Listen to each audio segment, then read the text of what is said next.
I was just mentioning that I never really feel ready for anything. It's funny because that has been an ongoing lesson in my life over and over again, whether it was for a new job, even if you had prepared for that job, being in the job is very different. So you're never really ready. You still have to pay attention in the moment. Becoming a parent was very much like that. You never actually are ready. You may think, well, I've got my finances in order and we've got some degree of stability. That means nothing. You still have no idea what it is to be a parent. You have no idea how to do the job, how to be yourself to the degree that your child needs you to be themselves. There's a whole lesson in there that you just don't know. And so if you're waiting until you feel ready to make a decision to go in a different direction in your life, just remember, you never really will. It's jumping in and allowing yourself to get familiar with it that makes you feel like you are more and more ready from day to day. But it really is just that. Jump in, give yourself some time. You'll work it out. Don't wait until you feel ready because it will probably never come. And if you're trying to be ready, like, who are you quote unquote ready for?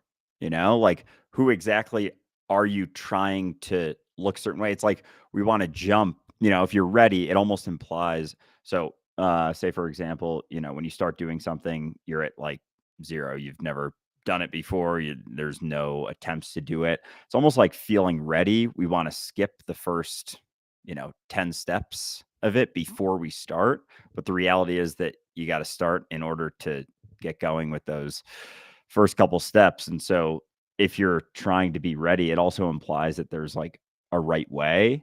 And then immediately it's like puts pressure on yourself to do that thing that then, you feel like you're ready for because you feel like you've figured out the right way to do it. And then it's like you're always kind of on edge and making sure, constantly checking in that you're doing the right thing. And if the right thing isn't there, then you right now is no different than you in any other situation in terms of readiness. It's just a feeling. It's like you feel like you have enough certainty about the right way and that you've figured it out, that you're willing to start, but that could just be a completely arbitrary sort of spot that you've picked.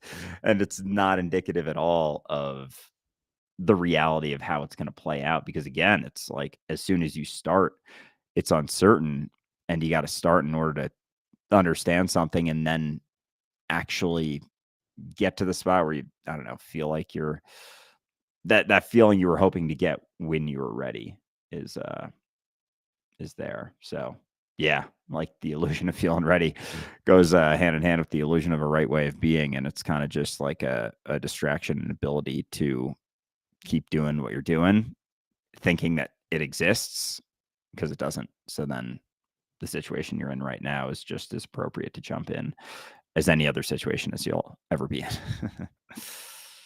That's why I like these live shows, right? Because people can comment, people can ask questions, especially with the call in show, which is always a lot of fun. But it's in those moments that really we're not ready. Whatever it is you're going to ask, whatever it is you'd like to say, there's no way for us to anticipate that. And yet we could try. I could sit at home wondering, okay, if I talk about this, what could somebody say? What would be the response? But that's ridiculous because I have no control over that. And there are always going to be responses and there are always going to be things that I can't anticipate because I've never experienced anything like them.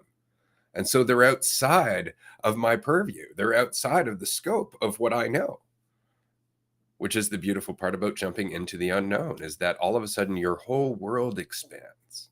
It's not just that you're jumping into a new experience. You are allowing yourself to recognize that there is another experience other than what you already know. And that's powerful.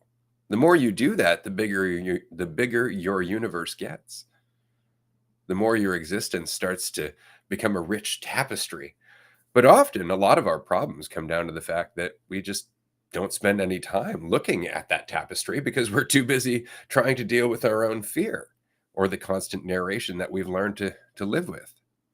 So it's very difficult to take in life when you're just trying to survive. So I think that's it, is understanding the difference between your actual needs and your perceived needs. So that way the struggle for survival at least becomes a little less heavy, because a lot of what we're dealing with is perceived need. I need people to see me a certain way. I need people to look at me as if I have this much value. I need to compare myself and do all this for false certainty. And it drives a lot of our needless purchases, a lot of our needless overtime hours, right? We're doing all of these things for the wrong reasons a lot of the time because of that perceived need, not because we actually need to have the newest car or the biggest house or any of those things. We just perceive ourselves to need the biggest house and the best car and all that. Right. So letting all that go, all of a sudden your load is that much lighter.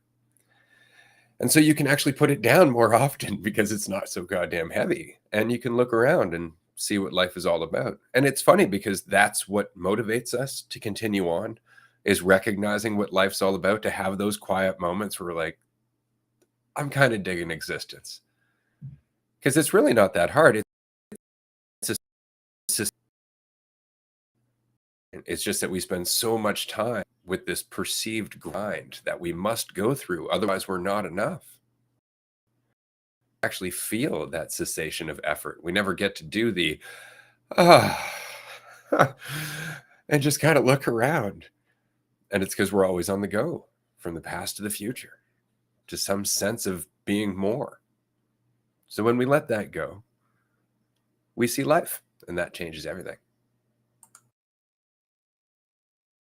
And a lot of that's kind of based on an assumption too of how you're going to be looked at, an assumption of your value, an assumption of how other people are seeing you and valuing you. And so if you're not making so many assumptions or prioritizing everyone else, it's like when you're prioritizing your experience, you're actually involved in the thing that you're doing, because prioritizing your experience is only ever here and now. Like it's not anytime you're prioritizing something else, it's almost like you're prioritizing how you're looked at, or prioritizing how you're viewed, or I don't know, it seems like anytime you're focused on some other experience for some other reason, like the grind you were talking about, or, making a bunch of money, or having, I was thinking about this yesterday, like, I'm looking at some apartments to move into, and the thought of, and even just like how much a situation like an apartment, like I need a room, a bed, a closet, a desk, and like a bathroom would be nice. And yet and that would be a certain price. And yet there's certain apartments that would be in a better location with, or quote unquote better location, but it's just a different location with a different sort of, couch, maybe, for example. You get a certain couch, it's still a couch, versus another couch is just a couch, but like one could be way more expensive than the other, but it's still the same. Like the baseline thing is, it's a place to live and sleep, and everything outside of that is kind of our assumption. And it's the same with people too. Like we're all, you know, the ideas that we have aren't the reality of humans, kind of just being, not to be too like meat suity here, but like skin and bones. And like beyond that is my assumption about it. And so if I have an assumption about someone else or another group, or just quote unquote other people in general, then based on that, I'm going to hope for, say, assumption about a person that I see as more valuable than me, then I'm going to feel like if I'm connected with them, then I'm going to be more valuable, just because I shift my own assumption of myself. But it's still all just assumptions. Like they're all just ideas and assumptions on top of the reality of what's going on. And like all of those assumptions are kind of based on a prioritization of not my experience, like of someone else's experience entirely. And it's so interesting, like when you're not doing that so much anymore, or if you were to not be able to, and It's interesting, like, how much of a pull sometimes I feel to do that, but when you're not, then and you don't have this assumption that there's a right way, then kinda like anything is on the table. It's like if someone wants to spend, a couple minutes judging you, it's like that's a given portion of their life that they're doing that, and it's like, yeah, they can do that, but, like, that's then they're, like, prioritizing someone else through that judgment in a sense, and, like, spending that time, so it's just interesting with the experiences that we have, like, if we're focused on living life for someone else and trying to maintain that, then there isn't gonna be so much of that. There's gonna be more weight to everything, even showing up for a podcast episode thinking there's a right way to film a podcast episode. It's like it's going to be really hard to pay attention and relax because you're focused on maintaining the right way and always like keeping that barometer. And like if you waver too much from that idea, you're going to have a much more difficult time. It's going to be really tough to relax and just pay attention to what's going on. So the right way, oh man, it's just such a big old fucking illusion, obviously, which is like, yeah, it seems fucking obvious when I say it, but how much moment to moment we can just maintain these ideas of there being a right way all the time. Just this assumption, like, there's a right way, I got to find it. There's a right way, I got to find it. It's like, if there's not, then you can always just be doing what you're doing. It's delightfully simple though, right? Like if there's a right way, then I just have to find it. And so much of our existence and our stories are about finding, the pot of gold at the end of the rainbow, X marks the spot, all of that stuff. It's finding that happiness, finding that wealth, finding that place where you have enough. And the alternative is again this ongoing question mark. It's not simple, is what I'm saying. It's not just got to get to happiness. It's, oh yeah, I'm just here. It's very real. And it requires a lot of responsibility and awareness because it means you're just here. If you're not constantly in this experience of tunnel vision, then what you have remaining is the experience of being here all the time. And if there's no right way to be here, then you're really just left with everyone else. You're left with yourself. And I say everyone else, but as you were just saying, you don't know what they're thinking. You don't know what they're doing. You don't know anything about everyone else. You know all of your assumptions about those people. That's all you know. And all of your assumptions about those people are largely based on how you see yourself. So the only way to really have a relationship with everyone here and now is to let go of your idea of yourself, because then at least you're interacting with them without forming a fiction that distorts your interaction with them. This is why I always vouch for empathy over morality, because empathy is an ongoing experience that happens when you're not in the way. It guides your actions because it's the experience of being connected to everything else or being connected to the person you're talking to. Whereas morality has a right way. And immediately there's a line between you and everyone else, whether or not they're living up to that standard. And suddenly you're an authority standing above them. And there's all kinds of merry hell that goes with that. But the alternative is to be here now and allow your empathy to have its own action. Yeah, it's funny how many people point to morality and think that it's like, oh, that's just it. You got to be moral, but it's such a oh man, it's such a distraction to that sensitivity. Like it's another way to kind of build a whole culture and society that is comparative.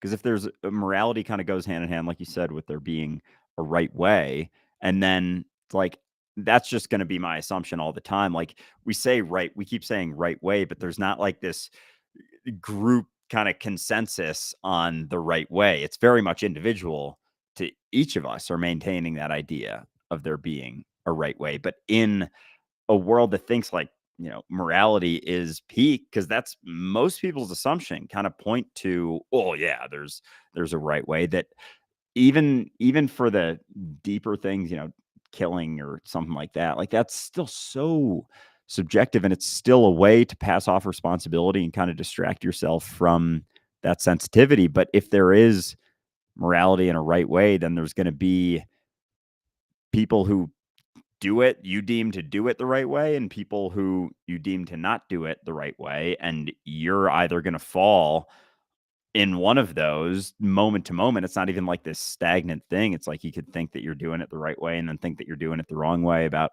5 seconds later. But either way, it's difficult. Like either way, it's additional weight, because if you feel like you're doing it the right way, you got to keep checking in and make sure you're maintaining doing it the right way. And if you feel like you're doing it the wrong way, you're going to try and get to the right way all the time.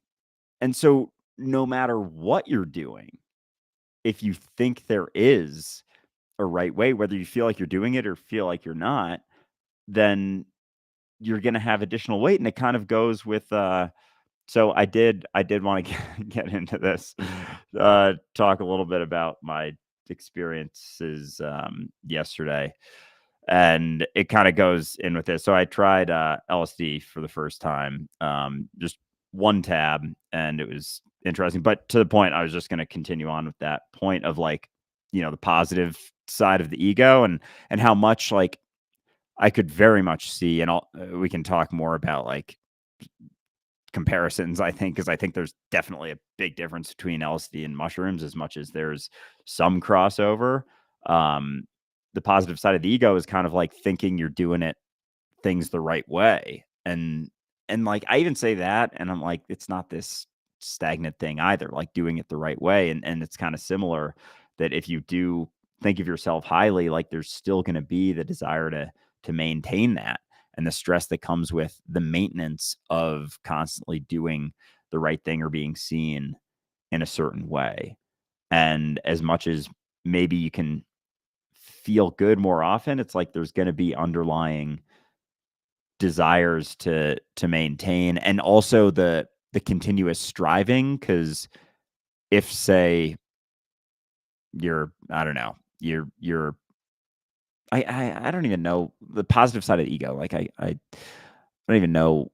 You think of yourself highly. It's like there can be this illusion that you can get what you want, and that what you want is going to be what's best. But then, like, that doesn't end either. There's never a point on that ladder or path getting what you want. There's always going to be someone else who you deem to have more, or something else that you want, as opposed to letting go of those wants. Like that quote, who has more, the man who has everything, or the man who wants nothing.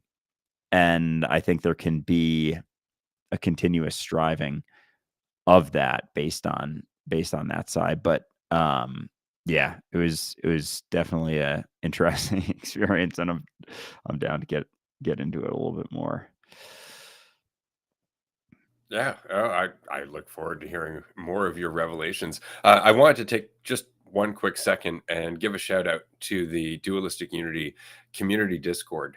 They just had their a movie night on Saturday evening. It was Kung Fu Panda, and apparently the after party was really where it was at, because you had a chance to talk about the insights that went with that fantastic fucking movie, Kung Fu Panda. We have a movie review of Kung Fu Panda. If you haven't checked it out, do check it out, specifically on our YouTube channel, because honestly, that's the best place to watch these movie reviews, in my opinion, because we put little clips of the movie in the review, and it just makes it that much more fun.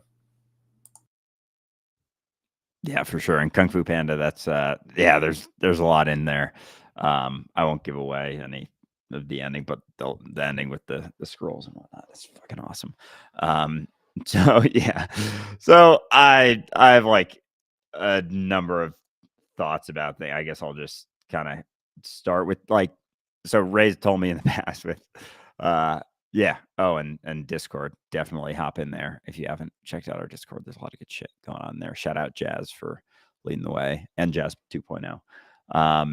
But it's like Ray's mentioned to me in the past, that there's like an edge, and there's an ability to kind of maintain. There isn't the humility of of mushrooms, and I definitely kind of felt that. Like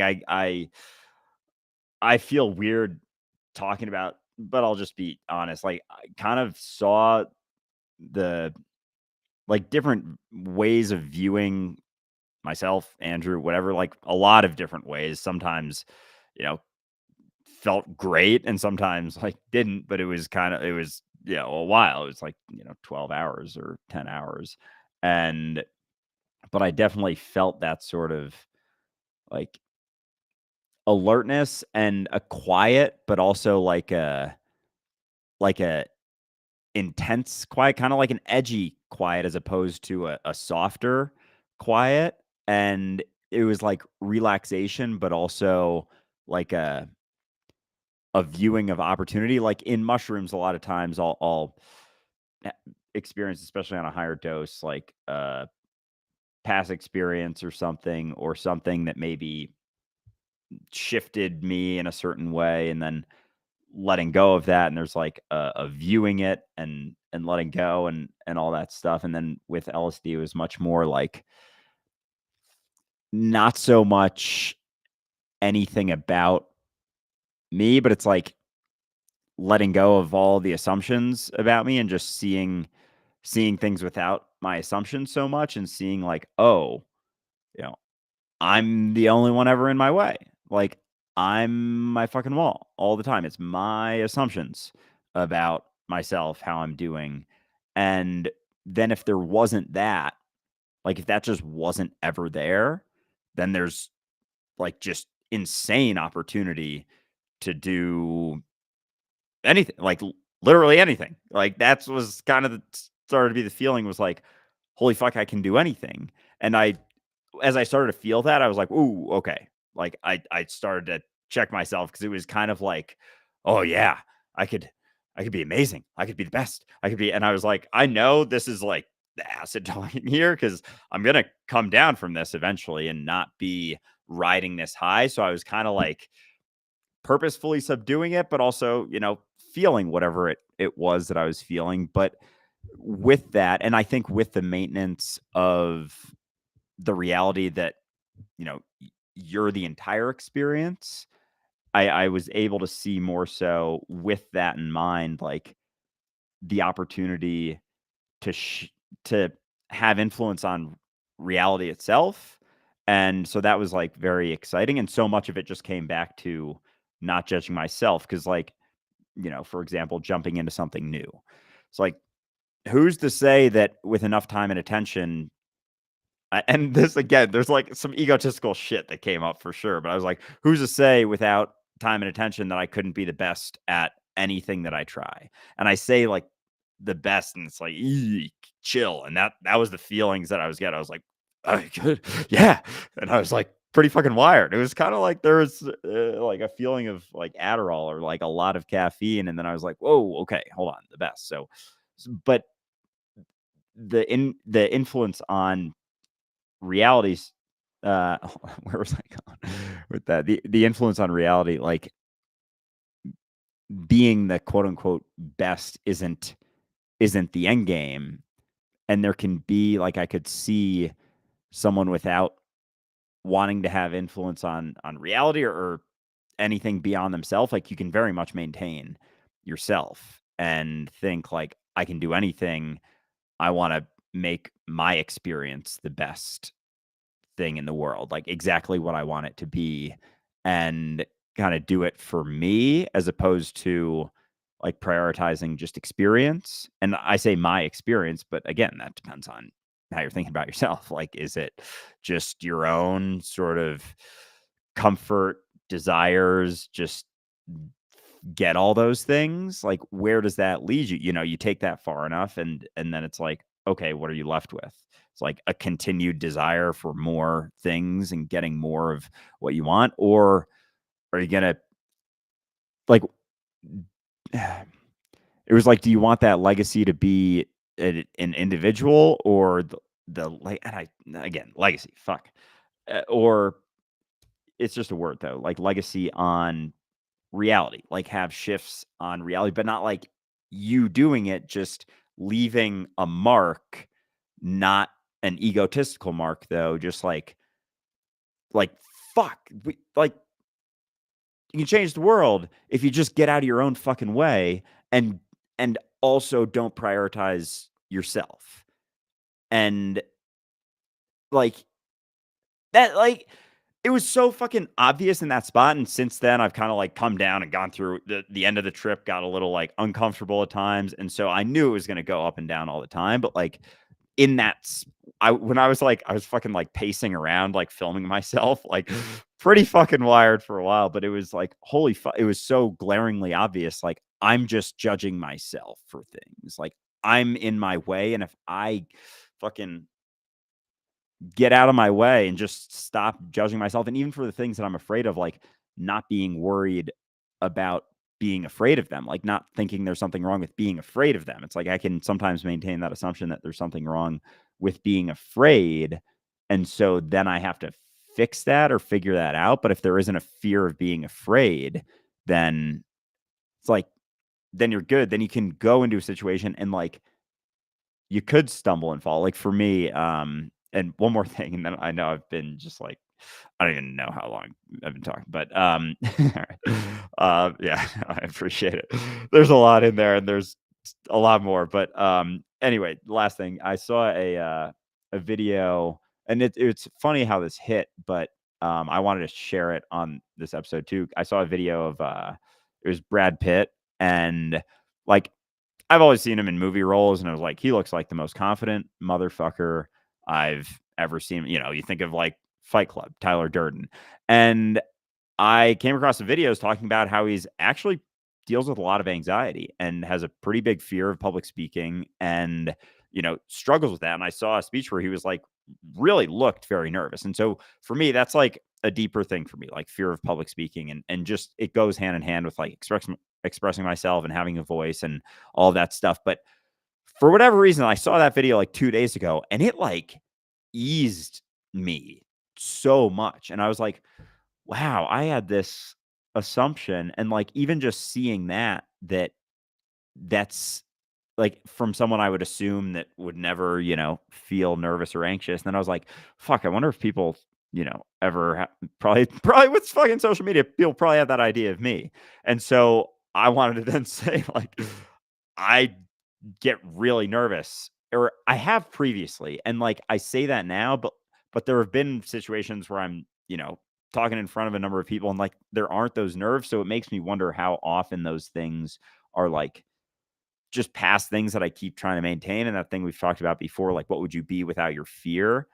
And like who would you be without being so goddamn afraid all the time? So, but yeah, that's something, and something I realized when I was younger. Even there were some situations where, you know, I was able to like avoid public speaking or something. But then there were also times, and it's so funny because like I want to focus on that. But then there's been times in the last even 5 years where like I've done a decent amount and like I kind of forgot about all those. I just remember a couple times where I like had some traumatic experiences and like totally froze up in front of a bunch of people.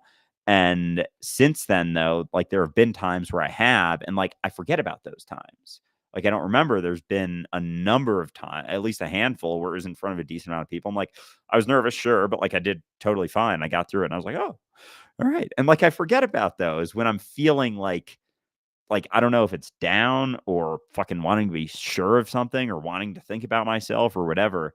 So anyway, it was interesting. But in regards to that, like coming across that Brad Pitt video, it it kind of helped me to realize like, okay, so it's not really about overcoming anything. It's just not being concerned about having a fear of something, or even like, you know, in a situation, this was on my trip yesterday. I imagined like, you know, talking in front of a bunch of people and knowing that there's not a right way to do anything. Like we're just here, like sharing time, space, whatever you want to call it. But like we're just here and that's it. So anytime you open your mouth or do anything, like there's not a right way to do it. So I was thinking like, oh fuck, like if I were to do that, like not that I would, but like I could just sit there and like not say anything for a while. And that's equally as appropriate, you know, not that that would actually happen, but like if you're, and it's almost tougher to do now, like maintain that realization that there's not a right way to do things because it'll like bubble up almost habitually, very much, very much habitually.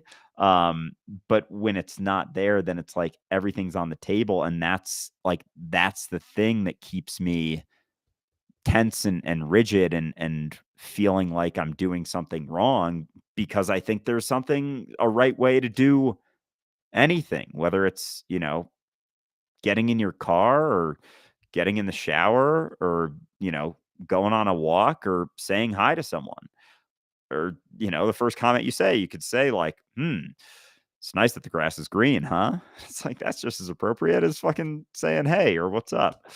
Um, and as long as you're not going to judge yourself for it, then you know the world's kind of open for you to just experience and have influence on and just like kind of like enjoy sort of, but like you can prioritize your experience and it's not a selfish thing is not as long as it's not for the idea of you. It's just you here now is kind of the best thing you can do for anyone. Yeah, it's interesting, right? Because when we think there's a right way, immediately our brain looks for all the wrong ways. And then it goes through our history and goes, look, these are the wrong ways. And we go, oh God, I'm not going to do it the right way. Look at all the wrong ways I've done it. It's like, do you have any idea? Like the fact that your idea of the right way came from doing it all the quote unquote wrong ways? Like you wouldn't have your current idea of the right way if not for all of the things that you've experienced up until now, which is funny. But the brain doesn't do that. It doesn't go, right. I got to take into account that I didn't know this back then. It assumes that it should retroactively understand things. Like I understand it now, so I should have understood it the entire time, which is a dick thing to do. Which is why I always say, watch out for your brain, watch out for your thoughts, because more or less they always come back to this fictitious you, which can be awesome or shitty. Whereas the reality is you are just you, which goes back to the difference between acid and mushrooms for me. I find acid to be a fun time. Like it's great. Like you can sit down, you can go through a whole shit ton of insights, and in those insights, still maintain this idea that you're doing it.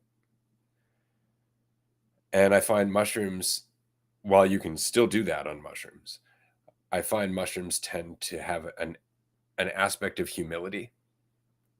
And I think a large part of that might just actually be the organism itself or the fact that it's a poison. And so our body's just like, hey, what's happening?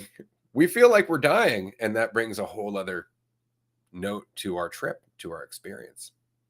But I don't know. When it comes down to it, I tend to prefer mushrooms. And I tend to prefer mushrooms because on acid, I always think, well, I could do a bit more acid. And that can get out of hand very quickly. Whereas on mushrooms, eventually you're just like, yeah, I'm tapping out. I'm tapping out. No more mushrooms. Oh yeah, and I could see like, and I've had some friends from like college. I've done some mushrooms with, and before trying like a higher dose, they were like, "Oh, can you get like addicted to mushrooms? Do you think you're addicted to mushrooms?" Like blah blah. Blah. And I'm like, honestly, I don't think you can. There's almost like such a self-regulating process. And then after the trip, they were like, I get that. Yeah, I'm gonna hold off on those for, you know, pretty solid time, but it's almost like it's not like it's mushrooms are tiring necessarily, but there is sort of like you're chilling, like you're relaxed, and then it just kind of afterwards you're like, all right, there's some stuff here. Whereas LSD for me was Susan actually mentioned to me that it felt kind of to her like a combo of mushrooms and Adderall. And like I definitely felt that. And you've told me before that, the thing about mushrooms is like you can take more and it's not gonna like go crazy. With acid, you can do that. And I had that feeling like, I don't know, 2 or 3 hours in. I was like, and I wasn't thinking like I want to take more, but I was like, I definitely get why people want to take more. Like I get why someone would want to be like, all right, well, this is amazing. This is incredible. If I take another tab, is it gonna get can I make it more incredible and more incredible and more incredible and more and like that I think is kind of funny because it's kind of indicative of the experience itself is kind of reflective of the mentality. And with mushrooms, you're not so much like more, more, more. You're kind of like settling into, oh, I actually do have enough. Oh, I actually kind of have like too much shit here. Like I could actually probably get rid of some stuff because it's about your experience here and now. Whereas acid, you can definitely prioritize like more, more, more, and your experience in the sense of, like for me, something else that was coming up was like pleasure related things and the feeling and like I went through and this was another I forget certain parts and now they're like kind of coming back, but like seeing the ins and the outs of the ego and like if you understand it, you can manipulate it pretty well. And if people are looking to attach themselves to an idea, it's like, oh, I just kind of have to be that idea and then I can get a lot of what I want. But my point is that with the pleasure thing, like getting like, say all the fucking women in the world, like, and just be able to hook up with anyone you wanted, like all, your list of 100 most attractive people and you can do that. But so my point is like seeing that, but then realizing that's still very much future focused. It's like that experience is great, but it's also about building the idea and the assumption. So that's still not, even though it feels like I'm prioritizing my experience by trying to get more of, in this example, like pleasure or something, but it's not really prioritizing your experience because you're stressed, you're striving to get to somewhere until it's like it happens and that's just a fleeting moment and then it's like on to the next like more and it's kind of like you can have that feeling of the chase constantly, whereas yeah, with mushrooms it's much more about the actuality of your experience and and again it's like the self-regulating humility of like how much do I need? Like, what do I actually need as opposed to constant striving? So it's funny how because I've talked to people who said, oh, I'm actually more easily able to maintain my idea of myself on mushrooms, or like I actually think they're quite similar, or like something about where like they saw it differently, which is like, yeah, I don't your experience could be entirely different, absolutely. But like yeah, I see a pretty incredibly massive difference in a sense of acid mushrooms in that way because it's kind of like the difference is ego, is related to ego. So I guess if you think you are what you think you are and like have no questions about potentially not being what you think you are and prioritizing your experience in the sense of like the very, very selfish focused way, then I could see how maybe there isn't that realization of the edge or like the whoa, that's a lot of ego in there because it's just kind of like how you assume the world is trying to make myself the best version possibly can, as opposed to the realization that maybe you being the best version of what you think yourself to be isn't what's best for reality. And that'll actually help you prioritize your experience because then you can relax instead of constantly trying to be this like fucking maintain this perfect fucking idea that doesn't actually exist. See, that's interesting. Kind of goes back to what you were saying about changing the world, as it were, right? Because it's easy to get caught up in this idea that there's a right thing to do that's going to have the maximum impact on everything. And that goes in the exact wrong direction. It goes in the opposite direction because all of a sudden now you're super focused on you having an impact on everything. And while that is going to happen, that impact is going to get distorted by how focused you are on you. Because then it comes with all of the idea of you that is backing that up. Whereas the alternative to that is to let go and stop thinking that there's something you can do and recognize there's something you've always been doing, right? The focus stops being on the action and more on the sensitivity to what's already happening. And in that sensitivity, you actually can feel reality. You can feel what's happening here and now. And that has no sense of control whatsoever. But it does require a certain degree of humility and the willingness to let go of the idea of yourself, the willingness to let go of the idea that there is a perfect, that there is a right way, that there is, in fact, a divine path. Whatever the idea in your head might be, that's not it. And this is the danger of self-improvement. This is the danger about the concept of enlightenment, is that it puts us on this trajectory to a fiction that actually stops us from experiencing the reality that the concept is trying to describe.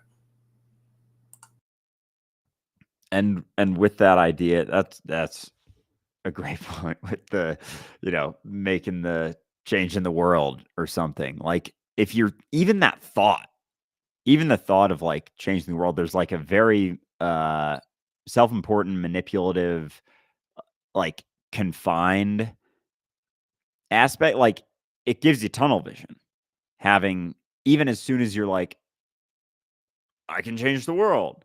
Like, even that, I'm realizing how much just that statement. Because at first I was like, "Oh, yeah, change the world, always the world's always changing," but there was the thought of, "Oh, there," like, that feeling that I had yesterday of, like, opportunity. Oh my god, opportunity. And it's there's a balance, and I think this experience for me was, like, awesome and kind of important, because 'cause I've been wondering a lot, like, what do I wanna do? Like, what do I want out of life? Not from, like, a getting what I want, but, like, even just a consideration. And, like, I don't think that you necessarily have to have an answer, but what I came to was just to relax and kinda, like, fuck around and find out, but, like, continue to do things in that way. And so, like, seeing the opportunity, it's like the opportunity to just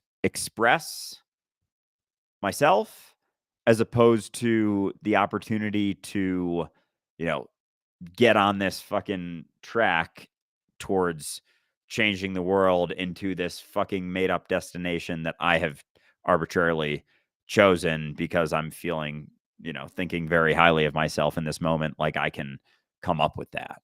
And so that and so I think there is a balance, but also can see, like, I think, I don't know, if I were to say, like, you know, how, like, taking mushrooms versus acid, like, acid far in the ratio, like a 1 to 10 ratio. I don't know. Maybe just for myself in terms of, like, acid mushroom experience. That's totally arbitrary. I'm not saying, like, this is a routine thing, but just from a conceptual spot in terms of the balance. Because and and not even with that, just like with experience in general.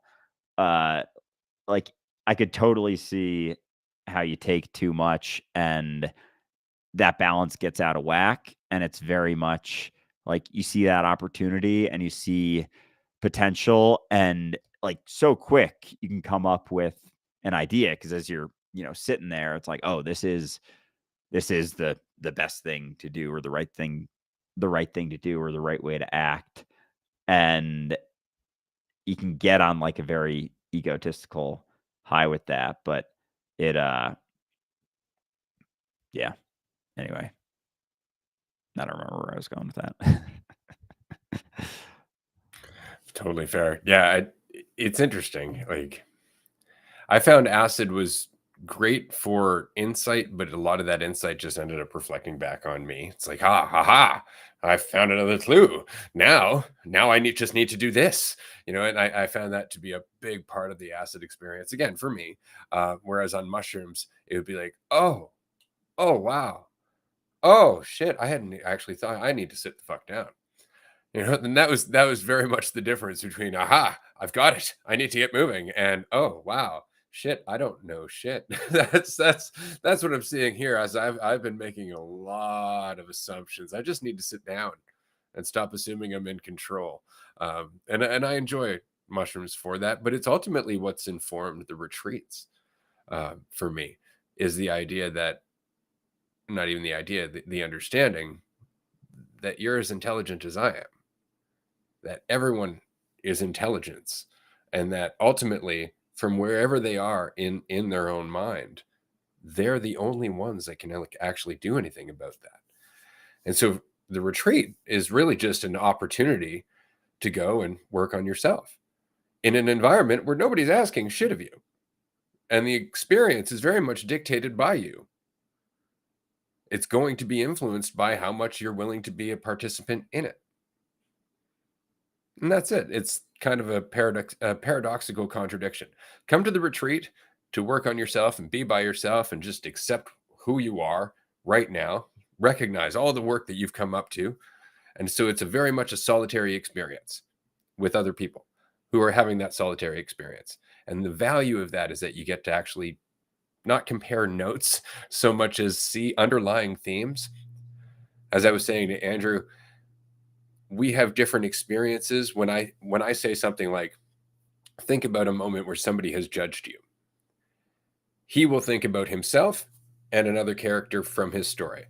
I will think about myself and another character from my story. You'll think about yourself and another character from your story. And all of those variations are irrelevant because the underlying experience is the judgment. And we all share that experience. We all know what that feels like, regardless of the characters. There is an underlying experience that we share. And it's nice to be able to be self-honest in a space where self-honesty is respected and appreciated, and to have self-honesty reflected back at you. And as long as everybody is addressing their underlying need and their vulnerability and their willingness to be here and now and not immediately run to something that gives them temporary satisfaction, there is this, I guess, overarching lesson about reality as a whole, because we're allowing ourselves to just be there as ourselves. And that's when we experience what's going on. But it took me forever to understand that it wasn't about me having the right thing to say or me doing the right things. It was just about providing an environment and allowing everybody else to make the most of that environment, so long as they understand why they're going to that environment, and allowing their intelligence to help make the entire experience what it is. I never got that. I never would have got that on acid. I don't think so, because I spent a lot of time on acid, and it was always about, what can I do right? How can I change things? How can I be making the ripple that goes out to the world, rather than understanding that I am a ripple, that there is no world, that it's just the ongoing experience of here and now.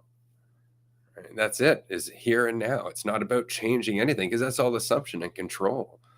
It's just about experiencing here and now as fully as I can. And that's always about getting out of my own way. Yeah, as you were talking in there, I was imagining if our retreats, if instead of mushrooms we did acid at them, and how much there would be just like who's the most intelligent today? Like, who's got the deepest insight? Like, checking in. Me and Ray would probably be doing like a morning meeting. All right, what topics are we covering today? What are you feeling good about? Like, how are you going to riff on that? How are you going to riff on that? We'll set this up, and like just very much like like high level. What do we want out of this retreat? We want to change everyone to understand this thing that we're talking about, which is the fucking opposite direction of anything, because like understanding some fucking thing is just a conceptual idea. It's not coming from anyone else. It's just you here now. Like, and so it would be so funny. And that's why I was laughing, because I was like, holy fuck, if it was like acid retreats instead of mushrooms, it would just be like there would be so much desire for control, so little faith. Like there would maybe be more faith in yourself, in the sense of like feeling really good about yourself, but less faith in the reality of yourself, because like there's a balance there. And it's interesting. Yeah, that's interesting how having faith in myself, it doesn't mean anything as I say it, but with when you are willing to have faith in everyone to figure it out themselves, then that is having faith in yourself. And then it's not so much how much faith in myself do I have to like do the right thing and get in there and face my fears and blah blah blah blah blah blah blah and all this shit that's focused on you. It's focused on me as opposed to letting it play out. And so it's interesting how much of that ability to maintain some right way of doing things there is on acid, because it's like you feel like, all right, I can figure out the right way and I can do the right way and I'm able to do the right way. And it's like, and there's like a no fucks given sort of feeling I was getting a lot of, which I think there's a balance with that as well. Cause it's like, I don't have to give a fuck about any assumptions about things, but then it's like giving a fuck about myself in the sense of just sensitivity and just being here, not trying to look a certain way. Cause it's like if I'm here trying to look a certain way or be a certain way, like even at a retreat, trying to be a host, because then with having that, there's like a right thing to say, or thinking there's a right thing to say because of some role I fucking made up in my head. There's gonna be this focus on and fuck. I had a feeling when I was like, all right, I'm gonna run on this tangent and then I'm gonna come back to where I was. I was like, maybe I won't. I won't remember exactly where. And of course, it left. But yeah, with trying to get to maintaining some idea right way. Yeah, it was going somewhere. I don't remember. No worries. Well, it'll come back probably as you're answering another question like this one. How did you go with functioning, Andrew? Do you think that's in the sense of like, well, just like physical functionality? Yeah. Yeah. Were you able to do things with a certain degree of efficacy, or were you, kind of fucking useless? Yeah, there was like I talked a lot to my phone. Like I filmed videos just on my phone, just kind of for myself. And there was I caught myself in the sense of just like I probably have, I don't know, 40 minutes worth of like, 5-10 minute videos, maybe even close to an hour of just like, and then I would catch myself because I would like be saying stuff and then I would do that like, and then and I was like, oh, and I know I'm buzzing right. And I felt like there was the feeling of like buzzing, like vibrating, like that sort of intensity. So as I was, walking around, there was the ability to do that. Didn't really eat at all until the very end, when I started to settle in, and it was kind of just like I should probably eat now. I ate a little bit before, but like, yeah, not much at all throughout the day. And it was just the thought of, oh, yeah, I'm feeling kind of depleted. I should eat instead of, oh, I'm feeling really hungry right now.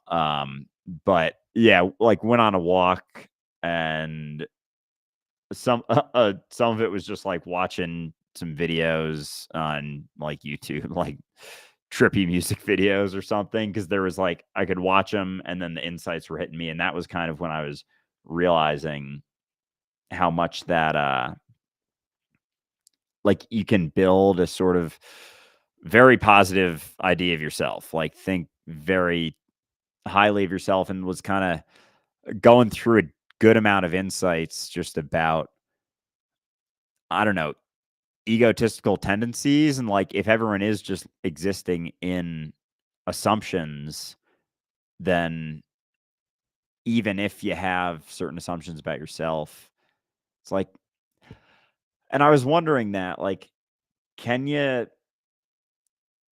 maintain assumptions about yourself and prioritize your experience? And I feel like,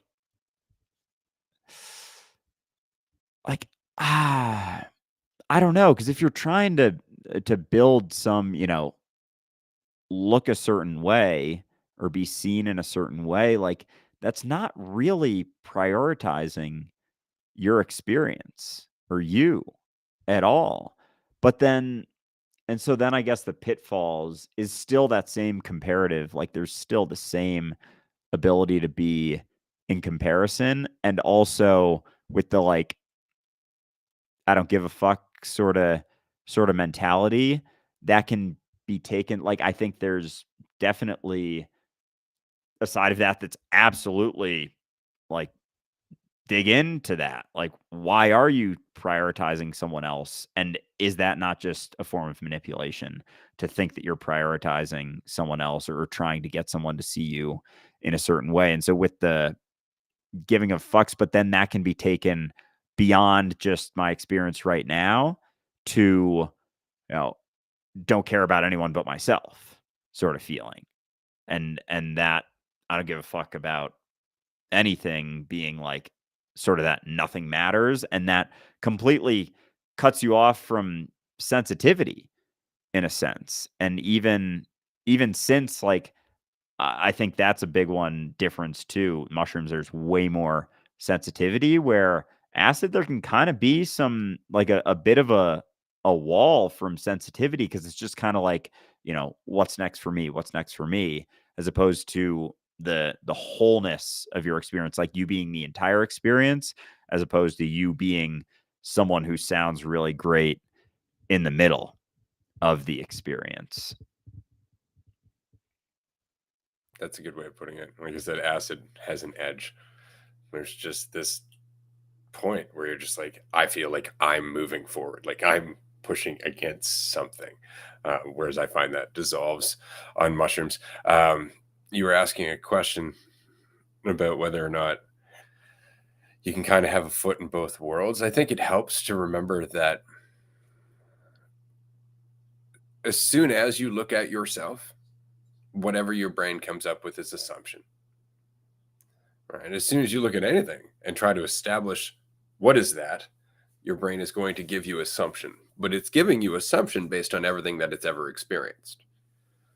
Right? Largely, you might be a little biased. That might actually skew the assumptions that it's giving you based on your perception of yourself. Right? Like something could be obvious until you think you're a piece of shit, and then obviously you can't do that now. Right? So that goes a long way. But whatever you settle on, it's always going to be assumptions.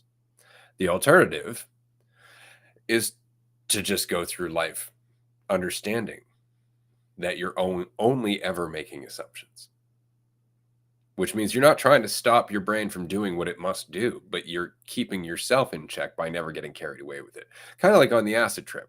You're like, oh, I could really go further with this, but I think I'll keep myself in check. I think I'll rein it in right here. It's very much like that with our mind, and it's especially important to remember that when it comes to things that are associated with emotions that we don't like, right? Like the the emotion of feeling judged. We don't like that feeling.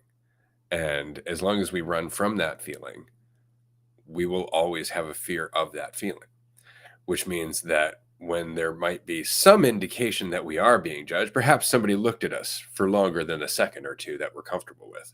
Obviously, they're judging us. And immediately we're in that experience, we're in that thought process because we're afraid of it. Right? It's more likely to come up because we're afraid of it, because we don't want to look at it, because we keep trying to fix it. Whereas if we go, right, but I don't know that, then the experience changes. So it's always about catching our assumptions. It's always about looking at it and going, am I just running with this because it gives me some idea of what's happening? And often that's the case, and like, for example, right now you're looking for a place to live. I can resonate with that because I am also looking for a place to live. You could panic about finding the right place to live. You could worry about when it's going to happen, where it's going to happen, all of that stuff. Or you can just go through the motions until it happens because you're going to do that regardless.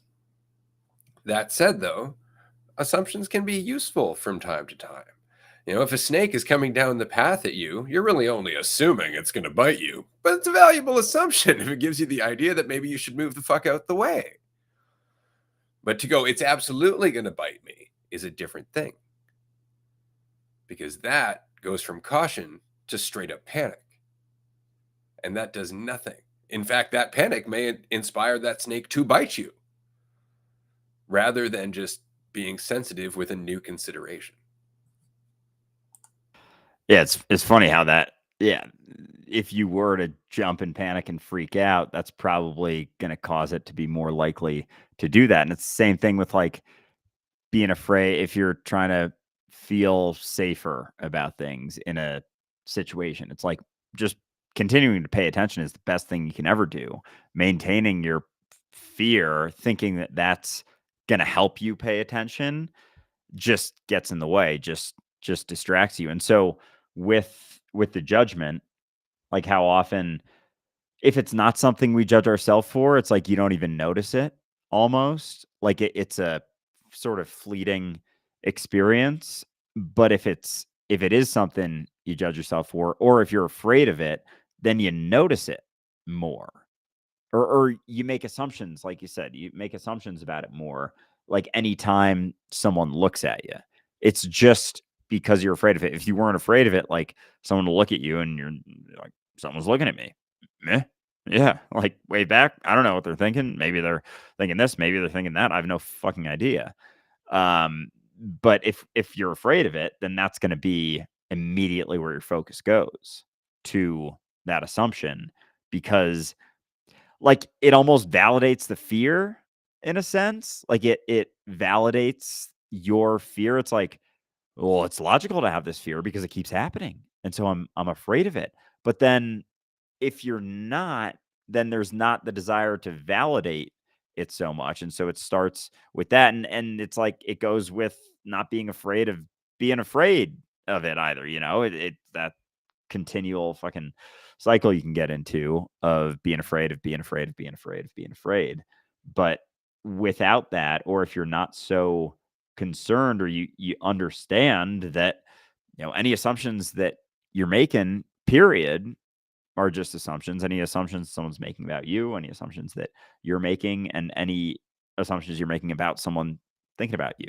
It's all that. And so and the other thing with going back to the thinking highly of yourself and just thinking about yourself, like that's another distraction. Like that's every time you look, it's an assumption, but then it's like if you're trying to build something or look a certain way for the world, there's going to be a checking in all the time. That's going to cut down on your experience. Like it's like you're paying attention to reality or you're paying attention to fucking assumptions about yourself and thinking that your identity is something you can think about. Like thinking your identity exists as something that's there like that. I saw a video and I don't know, it's funny because we talk about identity all the time, but I hadn't really heard the word in a while. And someone on some a video or something, they were like, "Oh yeah, that's part of my identity," or "I'm questioning that part of my identity." And I was like, "Wait, what is my identity?" Like, and it was like, "Oh, my identity is never what I think it is." And it's like it was gone. It was like gone for a second, a different way than I felt in a while because it was just like the whole shebang. All of a sudden, I was like, "Oh yeah, any assumptions I'm making about myself aren't true. They're all just assumptions all the time. Like any fucking story that I tell myself, any assumption isn't going to be the truth. Obviously, we've said that probably a million times, but it was funny because there's just hearing identity like that, like there is no correct identity that you can come to about yourself ever. They're always just assumptions. You're never going to know yourself. Like you can't think about yourself. Like so the thoughts that keep coming up, like they're just incorrect. Like they're just not you. It's not even like a little bit of you.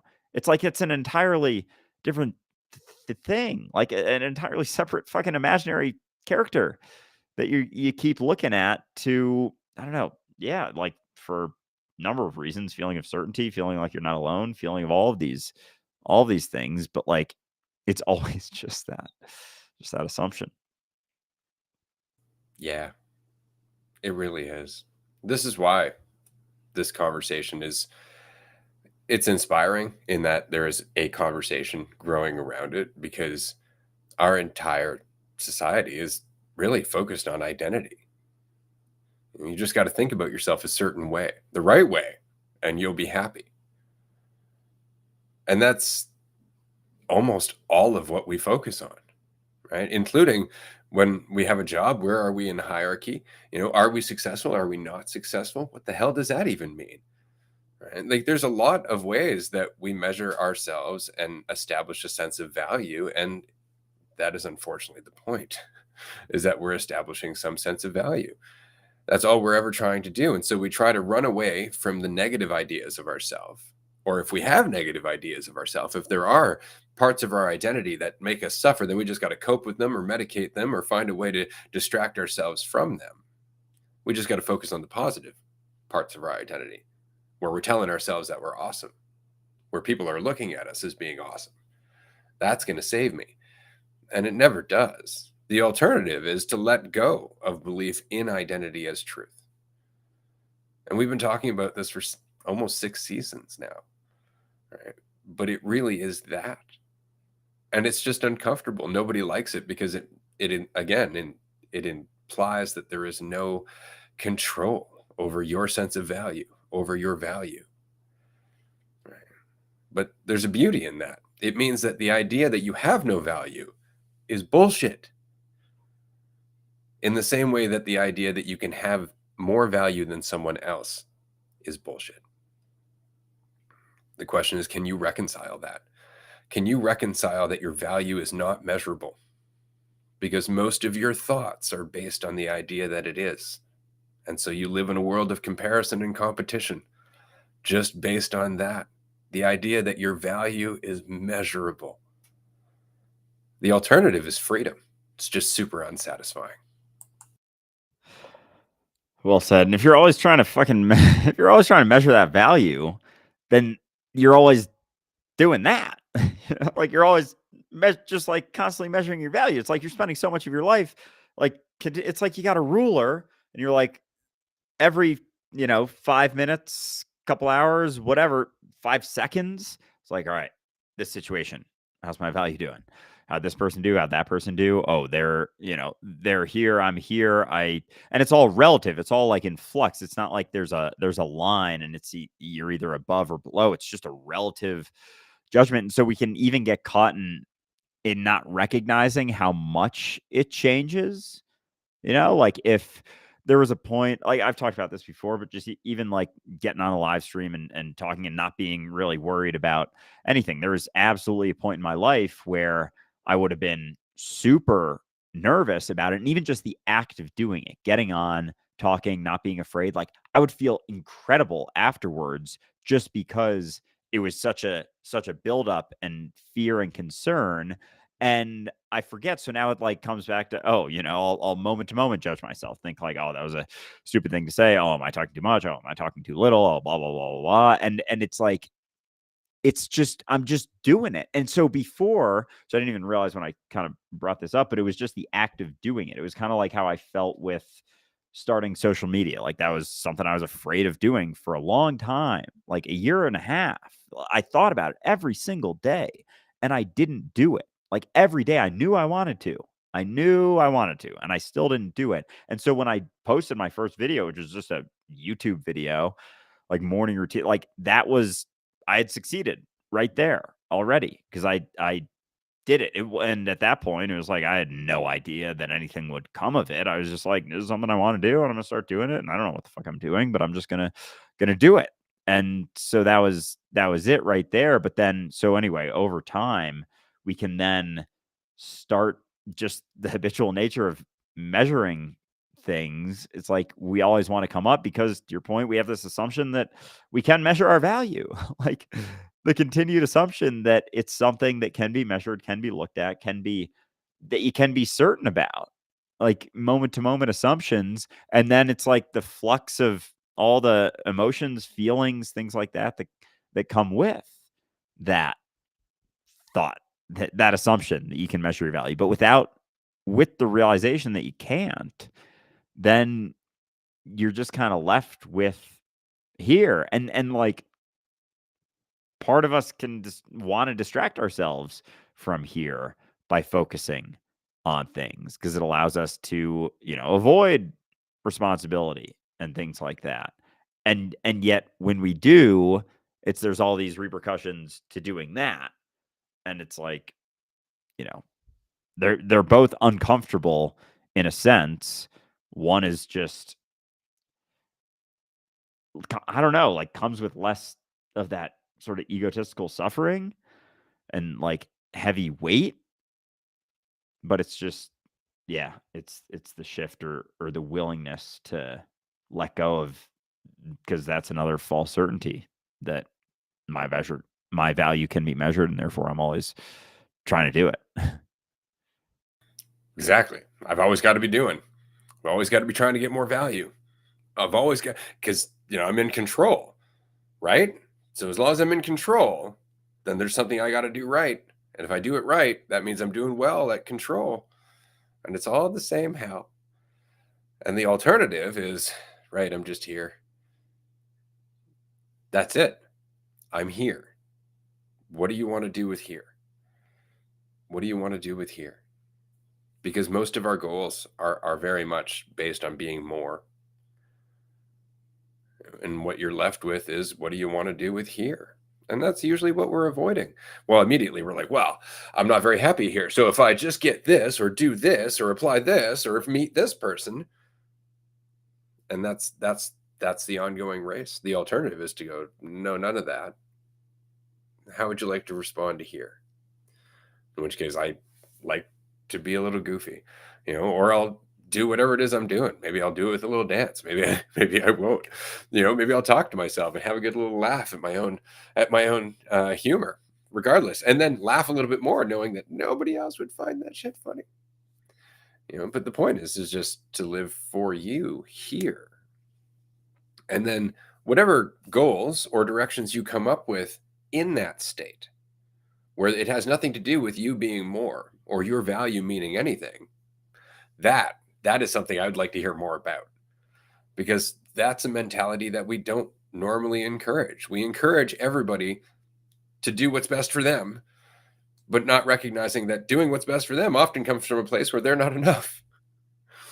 But if they got rid of that, then it would be what's best for everyone, which is very much going back to the movie review that we recorded the other day about A Beautiful Mind, about the discovery that it isn't so much about everybody going for their own best interest that brings the best result, but everybody going for their own best interest and the best interest of the group.